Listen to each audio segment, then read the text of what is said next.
Welcome everyone. আপোনালোক সকলোকে আমাৰ জ্ঞান তথ্য উইথ সাকসেস ইউটিউব চেনেললৈ পুনৰবাৰ স্বাগতম জনাইছো। দিস ইজ জ্ঞান প্ৰকাশ টু জ্ঞান প্ৰকাশৰ সৈতে পোনপটীয়াভাৱে জড়িত হৈ থাকিবলৈ আপোনালোকে আমাৰ ইউটিউব চেনেল সাবস্ক্ৰাইব কৰাৰ লগতে আমাৰ যেটো টেলিগ্ৰাম চেনেল আছে তাতো আপোনালোকে জড়িত হৈ ল'ব কাৰণ আমি তাতে ৰেগুলাৰ মক টেষ্ট আৰু পিডিএফ নোটছ সমূহ তাতে প্ৰভাইড কৰি আছো আৰু লগতে আমাৰ যিবিলাক মক টেষ্ট ফ্ৰী মক টেষ্টসমূহ আমি তাতে প্ৰভাইড কৰিছো আৰু পেইড মক পেপাৰ 25খন মক পেপাৰ ভিতৰত 10খন মক পেপাৰ ইতিমধ্যে আমি টেলিগ্ৰাম চেনেলতে আমি আপলোড কৰিছো আৰু তাতে যেটো পাসওয়াৰ্ড লাগি আছে সেই পাসওয়াৰ্ডটো পেমেন্ট কৰা সকলে মেইলত লাভ কৰিব তেওঁলোকে সেই পিডিএফটো খুলিব পাৰিব বাকি থকা 15খন মক পেপাৰ আমি টেলিগ্ৰামতে আপলোড কৰি দিম চিন্তা কৰিবলগীয়া নাই বাকি খুব সুন্দৰভাৱে আমি ডিএমই নন টেকনিক্যালৰ এক্সামৰ কাৰণে 9 মাৰ্চ তাৰিখে যেটো অনুষ্ঠিত হ'বলৈ গৈ আছে তাৰ কাৰণে খুব সুন্দৰভাৱে আমি ডে বাই ডে ভিডিও বিলাক দি আছো টপিক ওয়াইজ ভিডিও বিলাক কেনেকুৱা ধৰণৰ টপিকৰ ওপৰত লাগে আপোনালোকে কমেন্ট কৰিব কাৰণ কেতিয়াবা আমাৰ পৰা কিবা টপিক থাকিও যাব পাৰে কিন্তু আমাৰ এটো প্ৰসেস আছে আমি কোনো ধৰণৰ টপিক আসলে থৈ না যাও স্কিপ নকৰো সকলো বিলাক টপিক যেনেকুৱা ধৰণৰ কোৱেশ্চন আহিব পাৰে সকলোখিনি আমি এখন স্মাৰ্ট সিলেবাস বনাই লৈছো একচুয়ালি আৰু এই স্মাৰ্ট সিলেবাসৰ এটা ভিডিও আমি আপোনালোকক দিছিলো আজিৰ পৰা প্ৰায় এমাহৰ আগতে দিছো নন টেকনিক্যালৰ এক্সাম হোৱা আগতে আমি হেতু ভিডিও আপোনালোকৰ কাৰণে আগবঢ়াইছিলো যদি বিচাৰে আকৌ দিম কিন্তু হে আৰু গোটে টপিকবোৰ আপোনালোকে খৰচি মাৰি চাব লাগিব যিখিনি জানিব লাগে সেইখিনিও জানিবই লাগিব বৰ বেছি আমি কথা কৈ নাথাকো মাথো আপোনালোকে যদি আমাৰ হৈতে পুনপটীয়াভাৱে কন্টাক্ট কৰিব বিচাৰিছে আমাৰ হৈতে যদি কিবা আপোনালোকে যোগাযোগ কৰিব বিচাৰিছে তেতিয়া হলে আমাৰ ডেসক্ৰিপচনত ফেসবুকৰ যেটো লিংক আছে ফেসবুক পেজৰ তাতে লিংকটো দিয়া আছে ডেসক্ৰিপচনত তো তাতে আপোনালোকে আমাক কমেন্ট কৰি আপোনালোকৰ অভিযোগ বা আপোনালোকৰ সুবিধা সেই সমূহৰ বিষয়ে আমাক জনাব পাৰিব আৰু বাকি থাকিলে পেইড মক পেপাৰ ফ্ৰী মক পেপাৰৰ কাৰণে আপোনালোকে আমাক কন্টাক্ট কৰিব নালাগে ডাইৰেক্টলি আপোনালোকে টেলিগ্ৰামত গৈ পানি আপোনালোকে টেলিগ্ৰামৰ প্ৰিভিয়াস যিবিলাক ফাইলছ আছে তো ফাইলছ এটা আপোনালোকে চেক কৰিব ফ্ৰী 3খন মক পেপাৰ তাতে আপলোড কৰা হৈ আছে হয়নে বাকি 2খন মক পেপাৰ অতি সোনকালে ফ্ৰীকে আপোনালোকক তাতে আপলোড কৰি দিয়া হ'ব পেইড মক পেপাৰৰ কাৰণে আপোনালোকে কি কৰিব পেইড মক পেপাৰ আমি 25খন পেইড মক পেপাৰ আপোনালোকৰ কাৰণে বনাই উলিয়াইছো তাৰে 10খন মক পেপাৰ ইতিমধ্যে अवेलेबल কৰি দিছো আৰু তাৰ বাবে আপোনালোকে প্ৰথমে এই যেটো কিউআৰ কোড দেখিছে এই কিউআৰ কোডটো আপোনালোকে স্ক্যান কৰি 99 रुपीस এটা আপোনালোকে পে কৰিব লাগিব আমাক ঠিক আছে 99 रुपीस এটা পে কৰি পানি আপোনালোকে আমাৰ যেটো মেইল আইডি ডেসক্ৰিপচনত দিয়া আছে মেইল আইডি তো মেইল আইডিটো আপোনালোকে পঠাই দিব লাগিব ঠিক আছে স্ক্ৰিনশ্বট পঠাই দিব লাগিব তাৰ পাছতে আপোনালোক খুব সুন্দৰভাৱে আমি আপোনালোকৰ মেইল আইডিটো উপলব্ধ কৰাই দিম আৰু টেলিগ্ৰামতো আছে মেইল আইডিত আপোনালোকক পাছৱৰ্ডটো প্ৰভাইড কৰি দিম বাকি থাকিলে এইখিনি টাইমিং কিনি আপোনালোকে চাই লওক কেতিয়া দিয়া হ'ব 1 পৰা 5 মক পেপাৰ ইখন ইতিমধ্যে अवेलेबल হৈছে 6 পৰা 10 লৈকে মক পেপাৰ ইখন अवेलेबल কালি কৰা হৈছে আৰু বাকি এইখন আপোনালোকে টাইম অনুযায়ী পাই যাব তো বৰ বেছি কথা আমি ডিসকাশন নকৰো আজি আমি একটা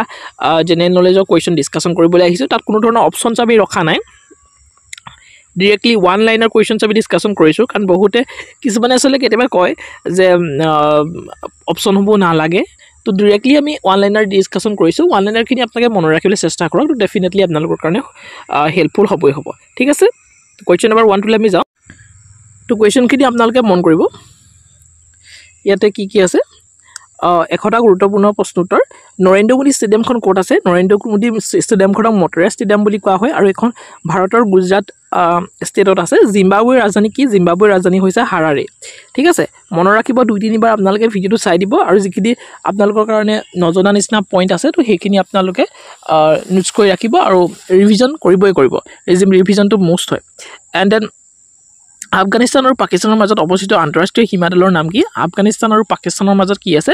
ডুৰান লাইনডাল আফগানিস্তান আৰু পাকিস্তানৰ মাজত আছে আমাৰ ইণ্ডিয়া আৰু পাকিস্তানৰ মাজত কি আছে ৰেড ক্লিফ লাইন আছে মনত ৰাখি থব আহোম সাম্ৰাজ্যৰ শেষৰজন ৰজাৰ নাম কি এটো কোৱেশ্চন প্ৰায় আহি থাকে পুৰন্দৰ সিংহ হৈছে আহোম ৰাজ্যৰ শেষৰজন ৰজা 2021 বৰ্ষত অসম বৈভৱতা কোনজন ব্যক্তিয়ে লাভ কৰিছে তেওঁ হৈছে ৰতন টাটা ইউএইৰ মুদ্ৰা কি বুলি কোৱা হয় ইউএই মুদ্ৰা হৈছে দ্ৰিহাম ঠিক আছে নেক্সট 7 নম্বৰ কোৱেশ্চনটো আপোনালোকে মন কৰক অসমৰ আটাইতকৈ পুৰণি মেডিকেল কলেজখনৰ নাম কি প্ৰায় হেতু অসম মেডিকেল কলেজ অসমৰ দ্বিতীয় গৰাকী মুখ্যমন্ত্ৰীৰ নাম কি তেওঁৰ নাম হৈছে বিষ্ণুৰাম মেধি কেতিয়াবা দ্বিতীয় গৰাকীও আহি যায় থাইলেণ্ডৰ ৰাজধানী চহৰখনৰ নাম কি থাইলেণ্ডৰ ৰাজধানী চহৰখনৰ নাম হৈছে বেংকক নেক্সট 10 নম্বৰ কোৱেশ্চন কি আছে শিক্ষাৰ অধিকাৰ সংবিধানৰ কোনটো অনুচ্ছেদৰ লগত জড়িত 21(8) শিক্ষাৰ অধিকাৰ ইনক্লুড হৈ আছে আৰ্টিকল 19 ত কি আছে ফ্ৰীডম অফ স্পীচৰ বিষয়ে উল্লেখ আছে what is the group of টাইগাৰ্ছৰ গ্ৰুপক কি বুলি কোৱা হয় টাইগাৰ্ছৰ গ্ৰুপক কোৱা হয় ষ্ট্ৰেক ঠিক আছে মন কৰিব নেক্সট ভাৰতবৰ্ষৰ প্ৰথমগৰাকী মহাকাশচাৰীৰ নাম কি আছিলে তেওঁৰ নাম আছিলে ৰাকেশ শৰ্মা প্ৰথমগৰাকী ভাৰতবৰ্ষৰ মহাকাশচাৰীৰ নাম আছিলে ৰাকেশ শৰ্মা আপোনালোকে আমাক কমেন্ট বক্সত জনাব যে প্ৰথমগৰাকী মহিলা মহাকাশচাৰী ভাৰতবৰ্ষৰ কোন হয় নেক্সট প্ৰথমগৰাকী অসমীয়া আইসিএস গৰাকীৰ নাম কি প্ৰথমগৰাকী অসমীয়া আইসিএস হৈছে আনন্দৰাম বৰুৱা হৈছে প্ৰথমগৰাকী অসমীয়া আইসিএস 4 মে তাৰিখটো কি দিৱস হিচাপে 8 মে হয় এটো আসলে 8 মে তাৰিখটো কি দিৱস হিচাপে পালন কৰা হয় 8 মে তাৰিখটো ৰেড ক্ৰছ দিৱস হিচাপে পালন কৰা হয় ৰেড ক্ৰছৰ পিতৃ বুলি কাক কোৱা হয় আপোনালোকে জানেনে হেনৰি ডুনান্ট HENRYDUNANT ডুনান্ট মনত ৰাখিব নেক্সট 15 নম্বৰ কোৱেশ্চনটো অসম ৰাজ্যিক চিৰিয়াখানা ক'ত অৱস্থিত এটো আমি সকলোৱে জানো গুৱাহাটীত অৱস্থিত 16 নম্বৰ কোৱেশ্চনটো আছে ভিক্টোৰিয়া মেমৰিয়েল ক'ত আছে কলকাতাত আছে আমি জানোনে নীতি আয়োগৰ অধ্যক্ষ হৈছে প্ৰধানমন্ত্ৰী নীতি আয়োগ কেতিয়া পৰা ষ্টাৰ্ট কৰা হয় 2015 চনৰ 1 জানুৱাৰীৰ পৰা নীতি আয়োগ ষ্টাৰ্ট কৰা হয় ভাৰতত প্ৰথম ৰঙীন টেলিভিছনৰ প্ৰচলন কেতিয়াৰ পৰা হৈছিল 1982 চনৰ পৰা ভাৰতত ৰঙীন টেলিভিছনৰ কি কৰা হৈছিল ষ্টাৰ্ট কৰা হৈছিল নেক্সট 19 নম্বৰ কোৱেশ্চনটো আপোনালোকে মন কৰক পৃথিৱীৰ বৃহত্তম নদীখনৰ নাম কি পৃথিৱীৰ বৃহত্তম নদীখনৰ নাম হৈছে আমাজন দ্যাট ইজ লাৰ্জেষ্ট ইংৰাজীত আহিলে লাৰ্জেষ্ট ৱৰ্ডটো ইয়াত থাকিলে আমাজন হ'ব কিন্তু লংগেষ্ট যেতিয়া ৱৰ্ডটো আহিব লংগেষ্ট ৱৰ্ডটো আহিলে কিন্তু নীল নদী হ'ব NILE যেটো নেকি সাউথ আফ্ৰিকাত আছে ঠিক আছে কিন্তু সেকেন্ড লংগেষ্ট কেতিয়াবা সেকেন্ড লংগেষ্টৰ বিষয় আহি যায় তেতিয়া কিন্তু কি হ'ব আমাজনে শুদ্ধ উত্তৰ হ'ব নেক্সট কোৱেশ্চনছ ও মোৰ আপোনাৰ দেশ গীতটি প্ৰথম কোনখন আলোচনী প্ৰকাশ পাইছিল হিয়া হৈছে বাঁহী আলোচনী অসমৰ লৌহ মানৱ বুলি বিষ্ণুৰাম মেধি কোৱা হয় নেক্সট ভাৰতৰ প্ৰথম কৃত্ৰিম উপগ্ৰহৰ নাম কি হেতু হৈছে নাম হৈছে আৰ্যভট্ট হিমা দাস কোনবিধ খেলৰ লগত জড়িত হিমা দাস এথলেটিক্সৰ লগত জড়িত কোনবিধ খেলত নোবেল ব্যৱহাৰ কৰা হয় নোবেল ব্যৱহাৰ কৰা হয় লৰা হয়তো গবেই পাইছে ক্ৰিকেটৰ লগত এটো ছোৱালী বিলাকেও গম পাব বিশেষ টান কোৱেশ্চনছ নহয় কনকলতা বৰুৱাই কোনটো আন্দোলনৰ দ্বাৰা প্ৰাণাহুতি দিছিল হিয়া হৈছে ভাৰত ত্যাগ আন্দোলন 1942 চনৰ সময়ৰ যিখন ভাৰত ত্যাগ আন্দোলন হৈছিল সেই সময়ৰ ভাইসৰয় কোন আছিল আপোনালোকে জানেনে লৰ্ড লিথিংগো আছিল সেই সময়ৰ ভাইসৰয় তো সেই সময়তে কি হৈছিল কনকলতা বৰুৱাই ভাৰতীয় আন্দোলনতে কুইট ইণ্ডিয়া মুভমেন্ট ইংৰাজী যেটো কোৱা হয় তো সেই মুভমেন্টৰ সময়তে কি কৰিছিল প্ৰাণাহুতি দিছিল নেক্সট কোৱেশ্চনছ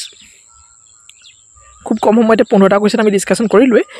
26 নম্বৰ কোৱেশ্চনটো কি আছে অসমৰ সংবিধানত উল্লেখ নথকা গুৰুত্বপূৰ্ণ বৈশিষ্ট্যটো কি হয় অসমৰ সংবিধানখনত আমাৰ সংবিধানখনত ভাৰতৰ সংবিধান আসলে তো তাত যুক্তৰাষ্ট্ৰৰ বিষয়ে কোনো ধৰণৰ উল্লেখ নাই নৰ্থ ইষ্টাৰ্ণ পুলিচ একাডেমি কোনখন ৰাজ্যত আছে মেঘালয় ঠিক আছে LAD ৰ সম্পূৰ্ণ নামটো কি LAD ৰ সম্পূৰ্ণ নামটো হৈছে লোকেল এৰিয়া ডেভেলপমেন্ট ঠিক আছে অসম ৰাজ্যিক সংগ্ৰহালয় ক'ত আছে অসম ৰাজ্যিক সংগ্ৰহালয়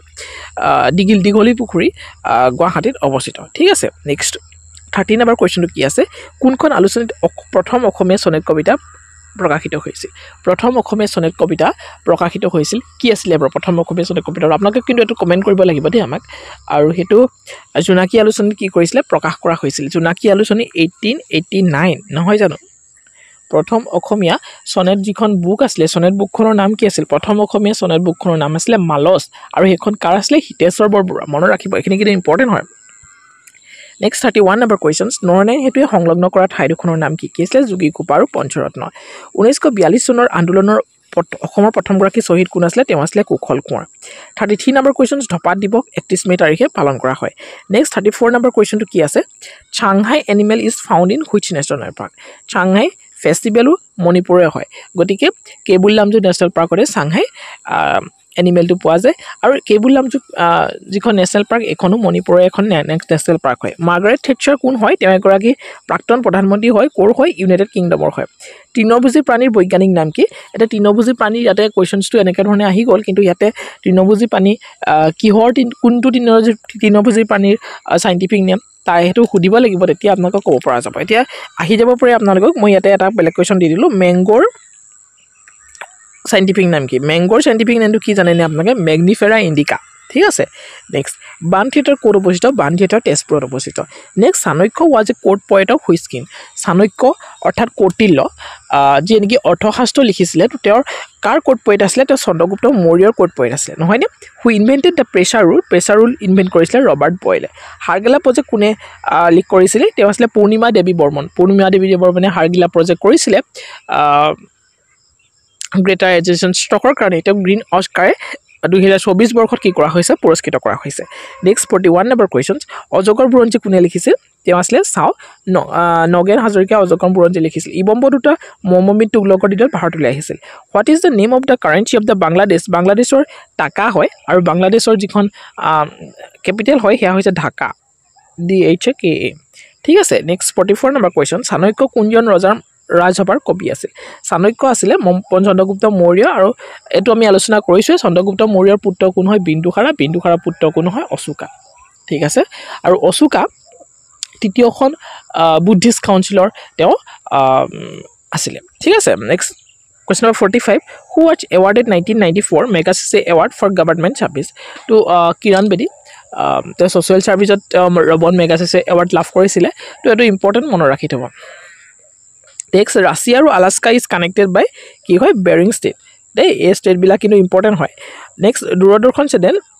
was set up in which year 1959 or 15 September tarikhe Doordarshan channel কি কৰা হৈছিল সেট আপ কৰা হৈছিল next 48 number question one who loves his country is called কি বুলি কোৱা হয় যিয়ে নিজৰ দেশক ভাল পায় হেতু পেট্ৰিয়ট বুলি কোৱা হয় ঠিক আছে 49 number questions inter school tournament is played for which cup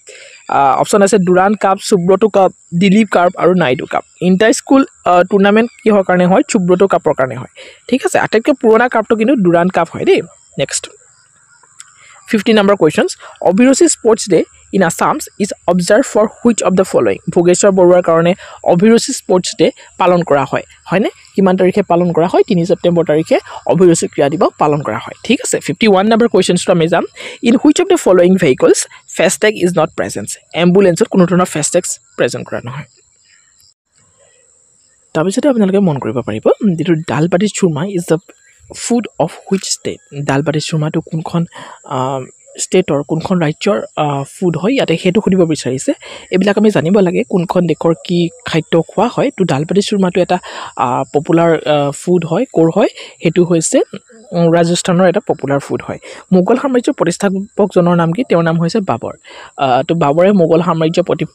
প্ৰতিষ্ঠা কৰিছিল পানিপথৰ প্ৰথম যুদ্ধৰ পাছত পানিপথৰ প্ৰথম যুদ্ধ কিমান চনত হৈছিল 1526 চনত পানিপথৰ প্ৰথম যুদ্ধ হৈছিল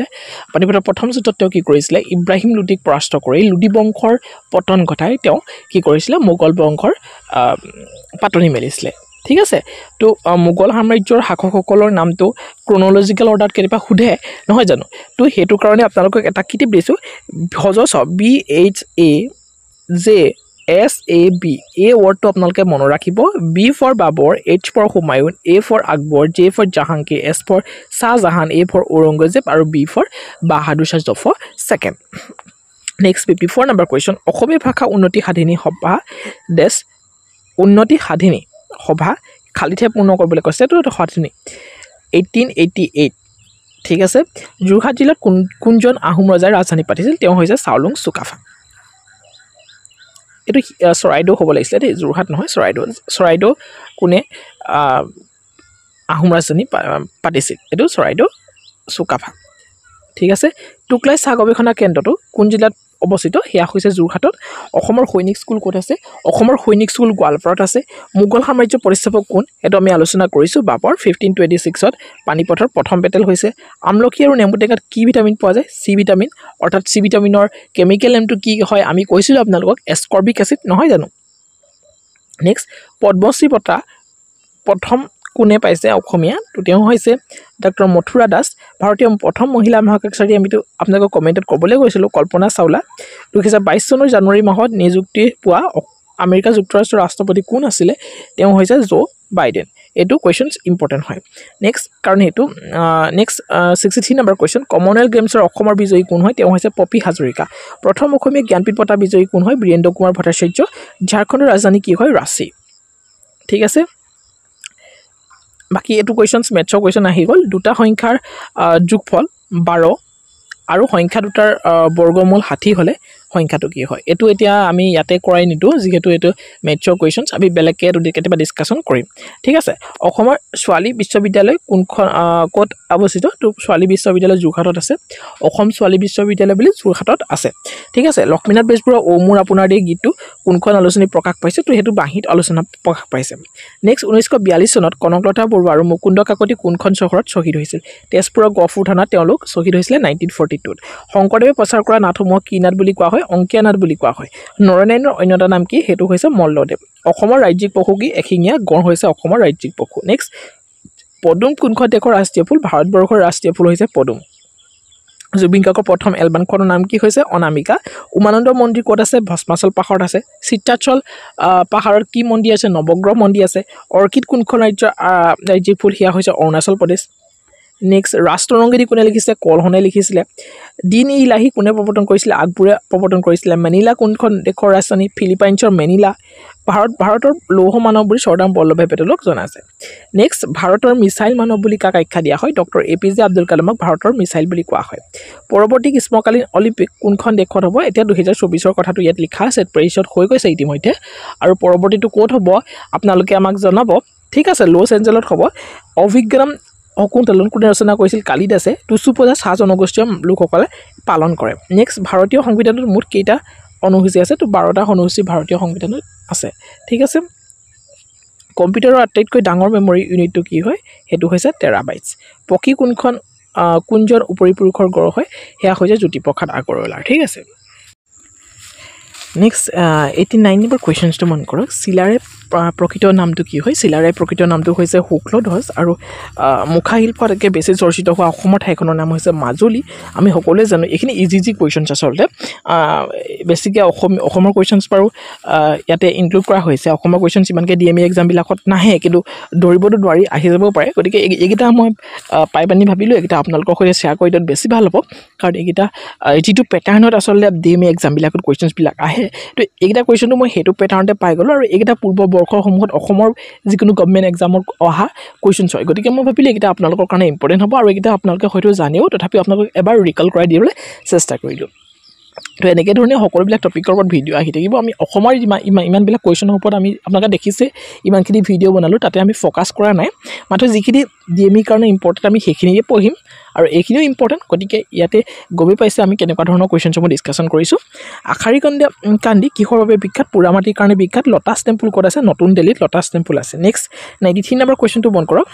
ভাৰতৰ প্ৰধানমন্ত্ৰীয়ে 15 আগষ্টৰ দিনা ক'ৰ পৰা ভাষণ দিয়ে লালকিল্লাৰ পৰা ভাষণ দিয়ে সেইটো ইম্পৰ্টেণ্ট নহয় জানো নেক্সট শিৱসাগৰ কিহৰ বাবে শিৱসাগৰত কি আছে ৰংঘৰ আছে কাৰেংঘৰ এইবিলাক আছে গছৰ খুৰুঙত কোনে বাস কৰে ধনেশ পক্ষী ইয়াণ্ডাবু সন্ধি কাৰ কাৰ মাজত হৈছিলে ব্ৰিটিছ আৰু বাৰ্মিৰ মাজত 1826ত হৈছিলে নহয় জানো নেক্সট কুৱেশ্যনছ বহুৱা নৃত্য কোন জনগোষ্ঠীৰ সোণোৱাল কছাৰীসকলৰ হয় ভাৰতৰ একেবাৰে দক্ষিণৰ নদীখনৰ নাম হৈছে কাবেৰী নেক্সট সুপ্ৰিম কোৰ্টৰ প্ৰথম মহিলা ন্যায়াধীশগৰাকীৰ নাম হৈছে ফাতিমা বিবি আৰু হাইকোৰ্টৰ প্ৰথমগৰাকী মহিলা ন্যায়াধীশ কোন জানেনে আন্না চেট্টি ঠিক আছে লেইলা চেইথ হাইকোৰ্টৰ প্ৰথমগৰাকী মহিলা চিফ জাষ্টিছ ঠিক আছে লেইলা চেইথ মনত ৰাখিব দেই কলকাতাৰ পৰা দিল্লীলৈ ৰাজধানী 1911 চনত স্থানান্তৰ কৰা হয় আৰু কাৰ্যকৰী 1912 চনৰ পৰাহে হয় তো সেইকেইটাই আছিলে কুৱেশ্যনছ 100টা কুৱেশ্যনছ আপোনালোকৰ সৈতে ডিছকাশ্যন কৰিবলৈ লৈ আহিলোঁ খুব কম সময়তে আচলতে হয়নে তো যদি ভিডিঅ'টো ভাল পালে নিশ্চয়কৈ লাইক কৰক ভিডিঅ' যিমান পাৰে সিমান শ্বেয়াৰ কৰক চেনেলটো ছাবস্ক্ৰাইব কৰি বেলখন টিপি অল প্ৰেছ কৰিব আৰু এনেধৰণে ভিডিঅ' মোৰ আহি থাকিব তো আপোনালোকেও আমাক গাইড কৰিব কেনেকুৱা ধৰণৰ ভিডিঅ' আপোনালোকৰ কাৰণে বিচাৰে আৰু আমিতো এটা স্মাৰ্ট চিলেবাছ আমি মেইনটেইন কৰি ৰাখিছোঁৱেই বিশেষকৈ DME 2025ৰ কাৰণে বহুতে কি কৰিছে আমাৰ আসাম পুলিচৰ কাৰণেও ভিডিঅ'মো দিবলৈ কৈ আছে মক টেষ্ট দিবলৈ কৈ আছে হয় তেওঁলোকৰ কাৰণে মক টেষ্ট প্ৰিপেয়াৰ কৰা হৈ আছে অলৰেডি তো যথেষ্ট সময়ৰ অসুবিধাৰ কাৰণে আমি মক টেষ্টসমূহ আপোনালোকৰ মাজলৈ লৈ আহিব পৰা নাই আৰু ভিডিঅ'সমূহো ডেইলি বিশেষকৈ আসাম পুলিচৰ কাৰণে আমি ৰেগুলাৰিটি মেইনটেইন কৰি দিবলৈ অলপ অসুবিধা হৈছে তো অতি সোনকালে আপোনালোকে সেইখিনি ভিডিঅ' পাব মাত্ৰ এতিয়া আপোনালোকে এইখিনিও চাই থাকক যিসকলে অসম পুলিচৰ কাৰণে প্ৰিপেৰেশ্যন কৰি আছে কাৰণ কুৱেশ্যনসমূহতো একেই থাকে এতিয়া সম্পূৰ্ণ একেটা চিলেবাছে মাত্ৰ অকণমান DME টেকনিকেলৰ কাৰণে বা নন টেকনিকেলৰ কাৰণে অকণমান পেটাৰ্ণটো অকণমান চেঞ্জ হয় বা ইয়াতে অকণমান আসাম পাৰ্টটো অকণমান স্কিপ কৰিব পাৰে কিন্তু সেইটো আসাম পুলিচৰ কাৰণে নোৱাৰে গোটেইখিনি পঢ়িব লাগিব DME কাৰণে অকণমান মেথছখিনি চাবলগীয়া হয় বাকি সিমানেই আছিলে তো thank you so much see you in the next video